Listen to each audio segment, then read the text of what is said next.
दोस्तों, आपका ताल्लुक़ हिंदुस्तान से हो या पाकिस्तान से, आपने हिंदुओं के एक रिलीजियस टेक्स्ट रामायण का ज़िक्र ज़रूर सुना होगा। रामायण राम की कहानी है और राम हिंदुओं के देवता विष्णु का अवतार थे, यानी आप उनको विष्णु का एक रूप समझ सकते हैं। राम पैदा हुए थे अयोध्या के राजा के घर में, लेकिन उनकी एक सौतेली माँ थी जो चाहती थी कि राम के बजाय उसका अपना बेटा अयोध्या की सल्तनत का राजा बने। इसलिए उसकी सौतेली माँ ने राम के ख़िलाफ़ एक साजिश रचाकर उसको जंगल जाने पर मजबूर कर दिया। इस साजिश के कामयाब होने के बाद राम, उसकी बीवी सीता और उसका भाई लक्ष्मण, ये तीनों पहुंच जाते हैं जंगल। यहाँ पर एंट्री होती है एक दूसरे कैरेक्टर की, जिसका आपने अक्सर हिंदुज़म की कहानियों में ज़िक्र सुना होगा, और वो है रावण। जब ये तीनों जंगल पहुँचे तो रावण की बहन राम और लक्ष्मण को अपनी तरफ माइल करने की कोशिश करती है, लेकिन रावण की बहन बहुत ही खौफनाक सूरत की औरत होती है।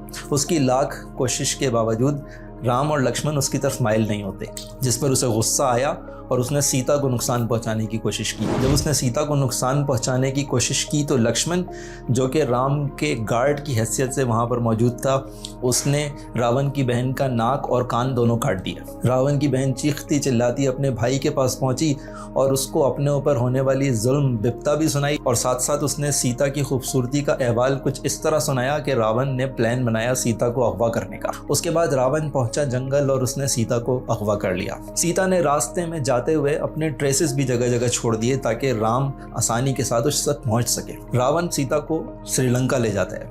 उसके बाद यहाँ पे एंट्री होती है एक तीसरे कैरेक्टर की, जिसका आपने इस कहानी में अक्सर जिक्र सुना होगा, और वो है हनुमान। हनुमान राम का वफादार था। हनुमान की मदद से राम ने एक आर्मी जमा की और उस फौज को लेकर श्रीलंका पहुंचा और रावण का मुकाबला करके सीता को छुड़ाकर वापस ले आए। कहते हैं कि इसके बाद अपना वनवास, अपना एग्जाइल पीरियड पूरा करने के बाद राम वापस अपनी सल्तनत अयोध्या गया और उसने वहाँ पर इतने इंसाफ के साथ हुकूमत की कि आज भी अगर किसी को इंसाफ की एग्जाम्पल देनी होती है तो वो राम राज की मिसाल देता है। दोस्तों, history of India video series के इस दूसरे पार्ट में खुश आमदीद। पहले पार्ट में मैंने आपको बताया था कि हिंदुइज्म में जेनेसिस का क्या तस्वर है। उसके अलावा मैंने आपको बताया था कि हिंदुस्तान की सबसे पहली सिविलाइजेशन यानी इंडस वैली सिविलाइजेशन का आपको इंट्रोडक्शन दिया था, और फिर मैंने आपसे कहा था कि अगली वीडियो में हम बात करेंगे आर्यंस के मजहबी किताबों की, उनकी मजहबी अकायद की, और ये कि आर्यन लोग कौन थे। और ये जो आर्यंस का मज़हब था, जो कि असल में वेद के ऊपर इनका बिलीफ था, वही बाद में मुख्तलिफ़ शक्लें इख्तियार करता करता मॉडर्न हिंदुइज़म बन चुका है। तो जो आज का हिंदुइज़म है वो दरअसल वेदिज़म है। हिंदुइज़म की मजहबी किताबों को दो ग्रुप्स में डिवाइड किया जा सकता है। इनमें से पहला ग्रुप स्मृति कहलाता है, जिसमें रामायण और महाभारत किस्म की किताबें हैं। ये हिंदुइज़म की तारीख़ी किताबें हैं और ये इंसानों की लिखी हुई किताबें हैं। जबकि दूसरे ग्रुप को श्रुति कहा जाता है, जिसमें वेद की किताबें शामिल हैं, और वेद के बारे में हिंदुओं का मानना है कि ये डिवाइन रिवील्ड बुक्स हैं। दोस्तों, वेद की 4 किताबें लिखी गईं, जिनमें सबसे पुरानी और सबसे मुकद्दस ऋग्वेद है। उसके बाद सामवेद, यजुर्वेद और अथर्ववेद, ये तीनों भी वेद की किताबें हैं, लेकिन ये ऋग्वेद के बाद लिखी गई हैं। वेद की ज़बान एंशियंट संस्कृत ज़बान है, और जो लिंग्विस्टिक स्कॉलर्स हैं उनका कहना है कि वेद की संस्कृत का साउंड और स्ट्रक्चर बहुत ज़्यादा मिलता जुलता है लैटिन लैंग्वेज से और ग्रीक लैंग्वेज से। इस वजह से लिंग्विस्टिक्स स्कॉलर्स ये कंक्लूड करते हैं कि वेद की Sanskrit Indo European family of languages का हिस्सा है, जिसमें जर्मैनिक लैंग्वेज, लैटिन लैंग्वेज और ग्रीक वगैरह शामिल हैं। और क्योंकि वेद की लैंग्वेज इंडो आर्यन लैंग्वेज है, इसी हिसाब से वेद के मानने वालों को आर्यंस कहा जाता है। वैसे यहाँ पे एक कन्फ्यूजन ये है कि वेद के मानने वालों को इंडो आर्यन स्पीकर्स कहना चाहिए था, क्योंकि हमें रेस को मिक्स नहीं करना चाहिए ज़बान के साथ। लेकिन बहरहाल तारीख़ कुछ इसी तरह से है कि वेद के मानने वालों को आर्यंस कहा जाता है। आर्यंस के बारे में इंडिया की बहुत ही मशहूर हिस्टोरियन रोमिला थापड़ कहती हैं कि आर्यंस सेंट्रल एशिया के रहने वाले चरवाहा जाति के लोग थे, यानी ये लोग भेड़ बकरियां चराकर अपना गुजर बसर किया करते थे। ये लोग पास्चर लैंड की तलाश में एक जगह से दूसरी जगह माइग्रेट करते रहते थे, और कई सदियों के प्रोसेस के नतीजे में ये माइग्रेट करते हुए हिंदुस्तान में दाखिल हो गए। रोमिला थापड़ आर्यन इन्वेजन थ्योरी को रद्द करती हैं। आर्यन इन्वेजन थ्योरी से मतलब ये है कि पहले ख्याल किया जाता था कि आर्यन लोग इन्वेड करके हमला करके हिंदुस्तान में दाखिल हुए, लेकिन हमें कहीं पर इन्वेजन के कोई सबूत नहीं मिले। इस वजह से बाद में इन्वेजन थ्योरी को रद्द कर दिया गया और कहा गया कि ये लोग माइग्रेट करके हिंदुस्तान में दाखिल हुए। लेकिन यहाँ पर यह बताना ज़रूरी है कि हिंदुस्तान में बहुत से लोग ऐसे हैं जो कि माइग्रेशन थ्योरी को भी रद्द करते हैं। उनका कहना है कि ये लोग हिंदुस्तान के ओरिजिन के लोग थे, ये हिंदुस्तान के असली लोग थे जिन्होंने आर्यन सिविलाइजेशन बनाई।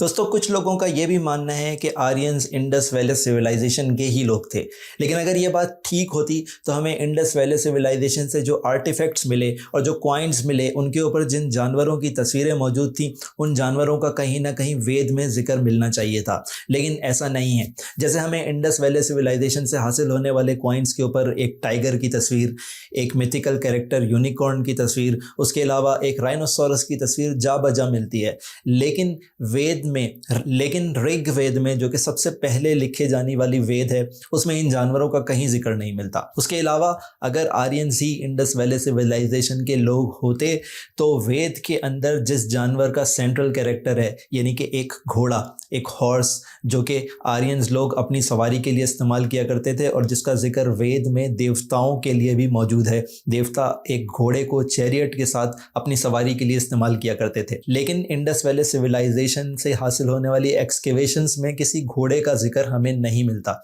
इसी वजह से रोमिला थापड़ और हाल ही में आने वाली एक किताब अर्ली इंडियंस के ऑथर टोनी जोसेफ इस बात का इनकार करते हैं कि आर्यंस इंडस वैली सिविलाइजेशन के लोग थे। दोस्तों, यहाँ पे मैं एक इंटरेस्टिंग बात आपको बताऊं, बहुत से लोगों का ये मानना है कि आर्यंस ईरानी लोग थे। इसकी एक वजह तो ये है कि कदीम संस्कृत और ईरानी ज़बान में एक रिलेशन मौजूद है। उसके अलावा ईरानी मजहबी किताब अविस्ता में जिन देवताओं का जिक्र है, उन्हीं देवताओं का जिक्र हमें वेद में भी मिलता है। जैसे कि इंद्रा देवता और अहूरा का जिक्र हमें अविस्ता में भी मिलता है और इन देवताओं का जिक्र वेद में भी मौजूद है, लेकिन इन दोनों के रोल्स में फ़र्क है। मसलन अविस्ता में अहूरा को सबसे बाला खुदा माना जाता है, वेद में अहूरा असुरा हो जाता है क्योंकि ईरानी ज़बान में सीन को हे पढ़ा जाता था। इस वजह से अविस्ता का अहूरा वेद में असुरा की शक्ल में मौजूद है, लेकिन अहूरा जो कि अविस्ता में सबसे बाला खुदा समझा जाता था,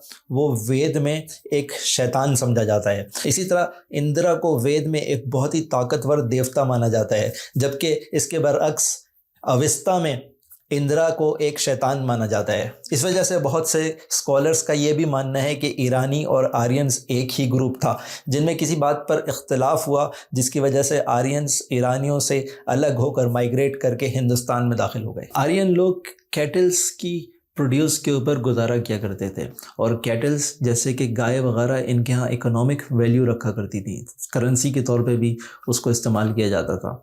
और अगर कभी किसी ट्राइब की कोई गाय खो जाती तो नौबत जंग तक पहुँच जाती। जैसे कि एक संस्कृत का लफ्ज़ है गविश्ती, जिसका एक्चुअल मतलब तो है गाय की तलाश, टू सर्च फॉर काउस, लेकिन वो एक ऐसा इडियम बन गया, एक ऐसा फ्रेज़ बन गया जिसका मतलब हो गया टू फाइट, यानी लड़ना। तो इससे ये कंक्लूड किया जा सकता है कि अगर किसी कबीले की, जिसको इनकी ज़बान में जना कहा जाता था, अगर किसी ट्राइब की कोई गाय खो जाती तो ये इंटरनल ट्राइबल फाइट तक मामला पहुंच जाता था। और क्योंकि गाय की इकोनॉमिक वैल्यू हुआ करती थी, इस वजह से इसका गोश्त खाया भी नहीं जाता था, सिवाय चंद फेस्टिवल्स के गाय का गोश्त नहीं खाया जाता था। ये लोग जो अर्ली स्टेज की वेद है, उससे हमें पता चलता है कि ये आर्यंस लोग अपने मुर्दों को, अपने मरने वालों को मरने के बाद ज़मीन में दफन कर दिया करते थे। लेकिन ये लोग क्योंकि इंदिरा की आग की पूजा किया करते थे, इस वजह से ये लोग आग को प्योरीफायर समझते थे। ये लोग आग को एक ऐसी चीज़ समझते थे जो किसी चीज़ को प्योरीफाई कर सकती है। इसी वजह से ख्याल किया जाता है कि बाद में ये जो कॉन्सेप्ट था आग का, प्योरीफायर का कॉन्सेप्ट, इसकी वजह से इन्होंने अपने मुर्दों को जलाना शुरू कर दिया, ये सोचकर कि ये आग मरने वाले को प्योरीफाई कर देगी। लेकिन ये सिर्फ अंदाज़ा ही है, ये बात हकीकत है या नहीं, इस बारे में यकीन से कुछ नहीं कहा जा सकता। दोस्तों, history of India video series के इस दूसरे पार्ट के लिए इतना ही। इससे अगले पार्ट में मैं डिस्कस करूंगा हिंदुस्तान में बनने वाली पहली किंगडम्स और एम्पायर्स के बारे में। अगर आपको ये वीडियो पसंद आ रही है और आप इस वीडियो सीरीज़ के बारे में अगर आप कोई कमेंट करना चाहें, कोई एडवाइस देना चाहें या कोई भी बात जो आप कहना चाहें अपने कमेंट्स में ज़रूर लिखिएगा। और अगर आपको ये वीडियो पसंद आ रही है तो मेरे इस चैनल स्लेट को सब्सक्राइब करें और इस वीडियो को ज़्यादा से ज़्यादा लोगों के साथ शेयर करें।